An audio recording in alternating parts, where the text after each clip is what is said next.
గ్రాముల బంగారాన్ని విడిపించి ఆ రోజు ఆన్లైన్ రేటుకే మేము కొంటాం. Sharma gold company.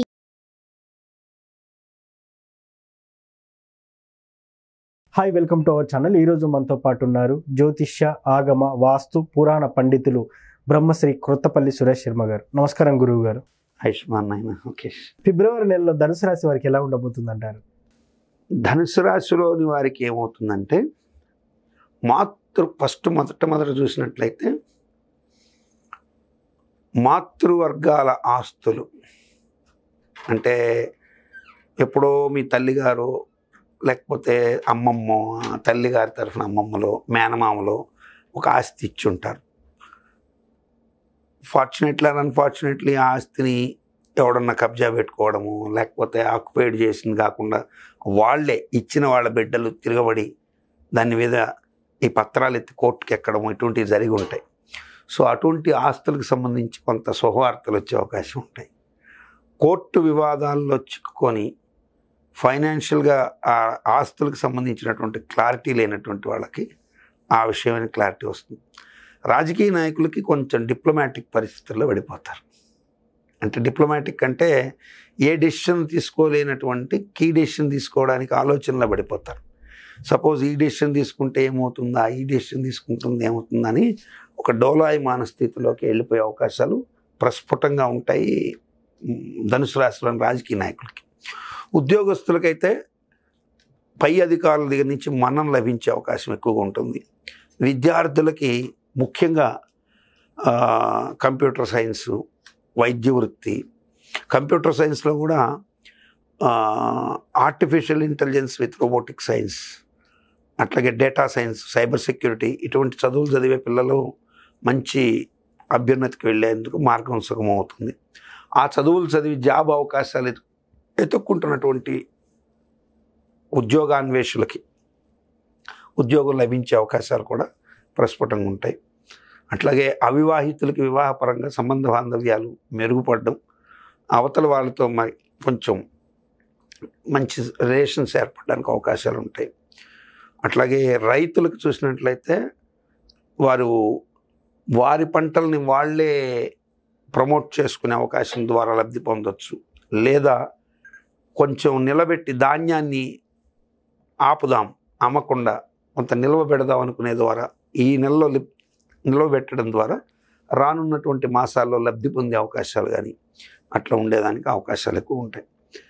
అయితే గృహిణులకి అగ్ని ప్రమాదాలు జరిగే అవకాశం ఉంటుంది. సో ఫైరు ఏదైనా అంటుకోవడము, గ్యాస్ బర్న్ అవ్వడము, లేకపోతే వేడి నీళ్ళు పైన పడడం, లేకపోతే ఎలక్ట్రికల్ ఏదైనా మిక్సీలు లాంటివో, లేకపోతే ఈ ప్రెషర్ కుక్కర్స్ ఇటువంటివి కొంచెం ఉంటాయి. కాబట్టి ఆ వస్తువుల దగ్గర తగిన జాగ్రత్త తీసుకోవాల్సి ఉంటుంది ఖచ్చితంగా ధనుసు రాశిలోని స్త్రీలు. మీరు ఆఫీస్కి వెళ్ళేటప్పుడు కొంతమంది స్త్రీలు ఎలా ఉంటారంటే పాపం ఇటు భర్త ఆఫీసు, ఆమె ఆఫీసు, కానీ చాలా ఓపికగా ఆమె వంట చేసుకుంటూ హడావిడి పడిపోతుంటారు. ముఖ్యంగా భార్యాభర్తలు టీచర్స్ అన్నప్పుడు హడావిడిగా వంట చేసేటప్పుడు ఇట్లా మిక్సీ మీద ఇలా చేయి పెట్టేసి గబక్కన వేసేసుకుంటుంటారు. ఒక్కోసారి ఏదో అవసరం గబక్కన తీసేస్తుంటారు. ఒక ప్రెషర్ కుక్కర్ పెట్టేసి 3 విజిల్స్ అనింది కన్ఫ్యూజ్ అయిపోయి 5 విజిల్స్ వచ్చేసి అవి బ్లాస్ట్ అయ్యే సందర్భాలు, గ్యాస్ తిప్పేసి మర్చిపోవడం, ఇటువంటి పొరపాట్లు జరగకుండా చూసుకోవాల్సిన అవసరం ఖచ్చితంగా ఉద్యోగస్తులుగా ఉన్నటువంటి గృహిణులకి ఉంటుంది. మామూలు ఇంట్లో గృహిణులు అయితే వాళ్ళకి వేరే బాధ్యత ఉండదు కాబట్టి వాళ్ళు కూడా జాగ్రత్త తీసుకోవాలి.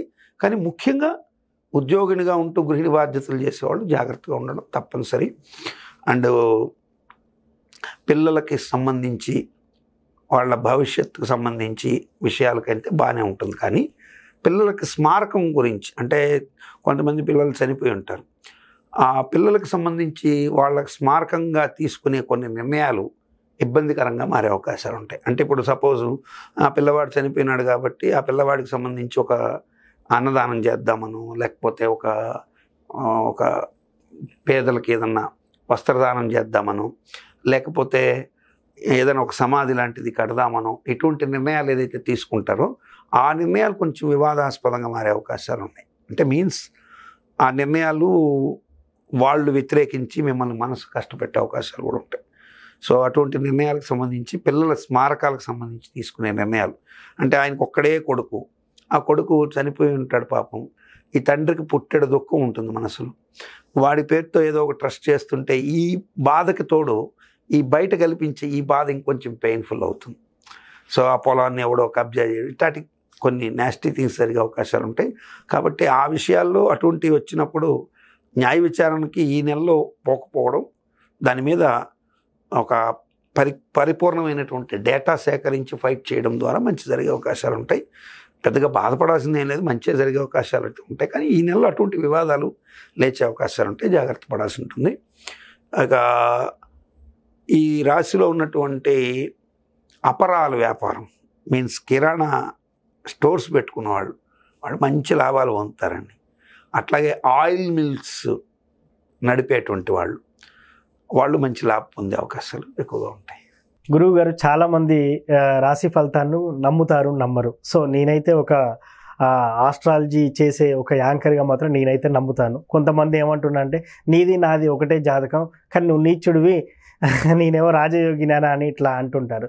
సో నిజంగా ఈ రాశి ఫలితాలన్నిటి ఎవరికి వర్తిస్తాయంటారు? ఫస్ట్ మీలాంటి వారికే కాదు నాన్న, మీరు మామూలుగా హేతుబద్ధతతో ప్రశ్నించిన, ఒక రేషనలిజం భావంతో ప్రశ్నించిన, నాస్తిక భావంతో ప్రశ్నించిన, లేదు పూర్తి సంపూర్ణ దైవభావంతో ప్రశ్నించిన ప్రశ్న అయితే ఒకటే, అసలు ఈ రాశి ఫలాలు పనిచేస్తాయా? అవును, ఖచ్చితంగా పనిచేస్తాయి. అయితే ఇక్కడ చాలామందికి మరి నేను వృషభ రాశిలో ఉన్నాను, నా పేరు వెంకటేశ్వర్లు, నాతో పాటు పక్కనే వెంకటేశ్వర రెడ్డి గారు ఉన్నారు, ఆయనేమో బ్రహ్మాండంగా ఈ సంవత్సరం సంపాదించాడు, నేనేమో అడుగును పడిపోయాను అంటారు. మరొక ఆయన వెంకటేశ్వర చౌదరి గారు బ్రహ్మాండంగా సంపాదించారు, వెంకటేశ్వర శాస్త్రి గారు బాగా సంపాదించారు, నాకేమీ లేదు అంటారు. బిలో ప్రావర్టీలో ఉన్న అతను అసలు ఇది ఏవి పట్టించుకోకుండా కూడా కొంతమంది వెళ్ళిపోయేవాళ్ళు ఉంటారు. ఇక్కడ మనం రాశి ఫలాలు ఒకటే, మరి బాగా గుర్తుపెట్టుకోవాల్సింది ఏంటంటే అందరికీ సమమైన ఖచ్చితమైన ఏజ్ ఫ్యాక్టర్ ఒకటి ఏంటి, రోజులు సెకండ్స్తో కూడా ఒకే సమయంలో పుట్టడం అనేది జరుగుతుంది. అవును, కానీ వాడెవడో నువ్వు ఎట్లా ఐడెంటిఫై చేస్తావు? చేయలేం. ఒక గంప నిండా ఒకే చెట్టు కాచిన పండ్లే, అవును, అన్నీ ఒకే సైజులో మామిడి పండ్లు ఉన్నా ఎక్కడో లిటిల్ బిట్ డిఫరెన్స్ ఉంటుంది. ఎస్, అవును. మీరు కావాలంటే మీరు దీంట్లో నక్షత్రగ్రహ తారకానాం అని ఆదిత్య హృదయంలో ఉంటుంది. నక్షత్రగ్రహ తారకానాం అంటే నక్షత్రాలు వేరు, గ్రహాలు వేరు, తారకలు వేరు. ఇప్పుడు మనకు ఆకాశం నిండా కనిపడేవి తారకలు, సో నక్షత్రాలు అనేవి సపరేట్. ఈ నక్షత్ర మండలాన్ని బట్టి ఆ రాశిలో ఎవరు పుట్టినా అశ్విని నక్షత్రంలో పుట్టిన వాళ్ళు ఉంటారు. ఇప్పుడు అశ్విని నక్షత్రంలో ఒక చిన్న నెలబిడ్డ పుడతాడు, అట్లాగే ముదుసలైనడు అక్కడే ఉంటాడు, ఒక కప్ప కూడా అక్కడే పుడుతుంది, ఒక జింక కూడా అక్కడే పుడుతుంది, ఒక గొర్రె కూడా అక్కడే పుడుతుంది. సో ఇవన్నీ పుడతాయి. పుట్టడం అయితే నక్షత్రాలు అందరూ పుడతారు. కానీ దీంట్లో శాస్త్రము వర్జించింది చాలా ఉన్నాయి, ఇవి చాలామందికి తెలియదు. శాస్త్రం రాశి ఫలాలు ఎవరికి వర్తిస్తాయని చెప్పింది అంటే బాలకులకు వర్తించదు. 60 సంవత్సరాలు ఏదైతే మనకున్నాయో అవి దాటిన వాడి మీద జ్యోతిష ప్రభావం పోతుంది. బధిర అంటే గ్రుడ్డివారు, వీరి మీద జాతక ప్రభావాలు తక్కువగా ఉంటాయి, ఉండవని కాదు తక్కువగా ఉంటాయి. పొంగుణ గుంటివారు, వీరి మీద తక్కువగా ఉంటాయి. అట్లాగే మతిభ్రంశత్వం, పిచ్చివాడి మీద జ్యోతిష్యం పనిచేయదు. మరి మనకు మంచి కోసమే శాస్త్రం ఉందనేది. కాబట్టి రాశి ఫలాలు మీరు దాంట్లో చూసి భయపడిపోవద్దండి, తెలుసుకోండి. సజెషన్స్ ఉంటే దాన్ని ఫాలో కండి. ఒకవేళ మంచిగా ఉంటే హ్యాపీగా ఉండండి, చెడు ఉంటే భయపడద్దు, హ్యాపీగా ఉండండి. ఫిబ్రవరి నెలలో ధనుసు రాశి వారికి ఎలా ఉండబోతుందని చాలా చక్కగా చెప్పారు గురుగారు. Thank you.